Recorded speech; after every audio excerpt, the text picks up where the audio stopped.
Assalamualaikum warahmatullahi wabarakatuh. Teman-teman semua, sekarang kita membahas lagi tentang sejarah peradaban Islam kembali, yaitu Khalifah ketiga dari Khulafaur Rasyidin, biografi Khalifah Utsman bin Affan.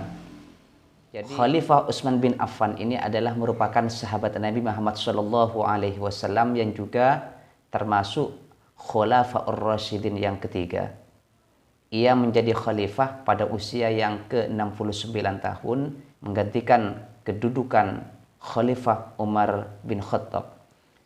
Sepeninggal Khalifah Umar bin Khattab, ada 6 kandidat yang diajukan menggantikan Khalifah Umar bin Khattab saat itu. Yang pertama adalah Ali bin Abi Thalib, kedua Utsman bin Affan, ketiga Abdurrahman bin Auf, dan keempat Sa'ad bin Abi Waqqas, kelima Zubair bin Awam, dan yang terakhir adalah Talhah bin Ubaidillah. Ini nama calon-calon kandidat yang akan maju menggantikan Khalifah Umar bin Khattab. Namun keempat dari kandidat tersebut mengundurkan diri. Tersisa 2 kandidat, yaitu Ali bin Abi Thalib dan Utsman bin Affan. Maka suara masyarakat saat itu cenderung memilih Utsman bin Affan. Oleh karena itulah Utsman bin Affan ini diangkat sebagai khalifah ketika menggantikan Khalifah Umar bin Khattab saat itu. Kita mengenal Utsman bin Affan adalah merupakan seorang pribadi yang jujur, baik, dan merupakan saudagar kaya dermawan. Ia tidak ragu mengeluarkan hartanya untuk kepentingan dakwah Islam saat itu. Hal inilah yang merupakan gambaran dari akhlak yang baik menurut Islam, sehingga membuat Rasulullah SAW sangat mencintainya. Sahabat Utsman bin Affan ini menikah dengan 2 putri Rasulullah. Yang pertama adalah Ruqayyah yang meninggal setelah perang Badar. Maka Utsman merasakan kesedihan yang sangat mendalam sepeninggal Ruqayyah. Namun hingga akhirnya Rasulullah SAW menasihatinya untuk menikahi seorang lagi anak perempuan beliau yang bernama Ummu Kulsum. Apa jasa-jasa atau peranan saat itu yang dilakukan oleh Khalifah Utsman bin Affan pada saat ia menjadi sebagai kepala negara saat menggantikan kedudukan Khalifah Umar bin Khattab yang telah dilakukan oleh Khalifah Utsman bin Affan bagi pemerintahannya? Antara lain adalah Khalifah Utsman bin Affan ini dikenal sebagai khalifah pertama yang memperbaiki dan memperluas Masjidil Haram di Mekah dan Masjidil Nabawi di Madinah. Ialah pertama kali yang mengadakan perluasan ataupun perubahan, memperbaiki Masjidil Haram di Mekah dan Masjid Nabawi di Madinah.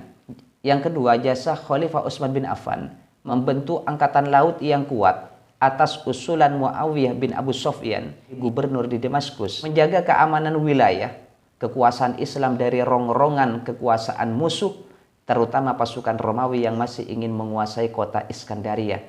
Maka dibentuklah tentara-tentara angkatan laut oleh Utsman bin Affan saat itu. Kemudian yang ketiga, jasa Utsman bin Affan memperluas kekuasaan Islam sampai ke beberapa wilayah, misalnya ke Armenia.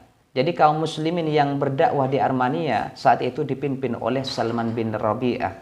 Kemudian ke Afrika, Tunisia, Tripoli kalau sekarang ini Libya, yang dipimpin oleh Abdullah bin Sa'ad.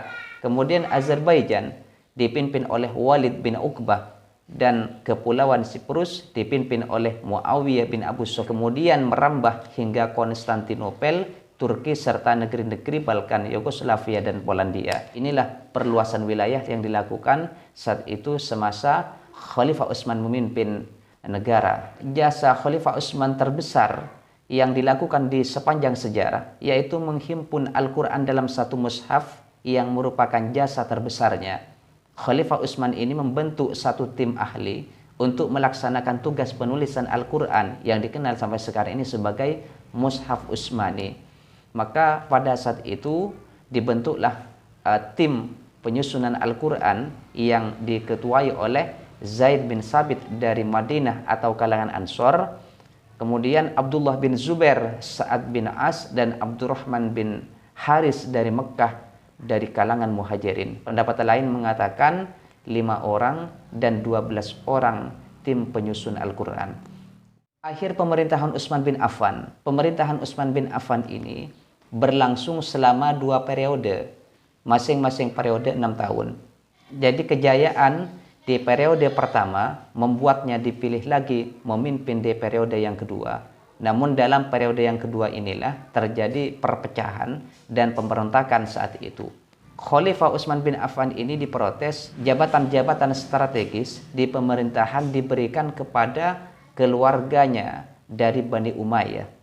Pada tahun 35 Hijriah atau 655 Masehi, sekitar 1.500 orang datang ke Madinah untuk memprotes dan memicu pemberontakan. Sebagian juga dihasut oleh Abdullah bin Saba, seorang Yahudi yang pura-pura masuk Islam yang kerap menyebar fitnah. Rumah Khalifah Utsman bin Affan ini dikepung dan dia didesak mundur sebagai khalifah. Lalu pemberontak yang bernama Al-Wafiqi ini berhasil memasuki rumahnya dan membunuh Khalifah Utsman saat sedang mengaji Al-Quran. Maka Khalifah Utsman ini wafat di usia 82 tahun, tepatnya pada tanggal 20 Mei 656 Masehi. Itulah teman-teman biografi ataupun sejarah singkat Khalifah ketiga Khulafaur Rasyidin Utsman bin Affan, yang di dalam sejarahnya ini banyak menorehkan prestasi-prestasi yang sangat gemilang untuk kemajuan Islam. Mudah-mudahan ini bermanfaat. Assalamualaikum warahmatullahi wabarakatuh.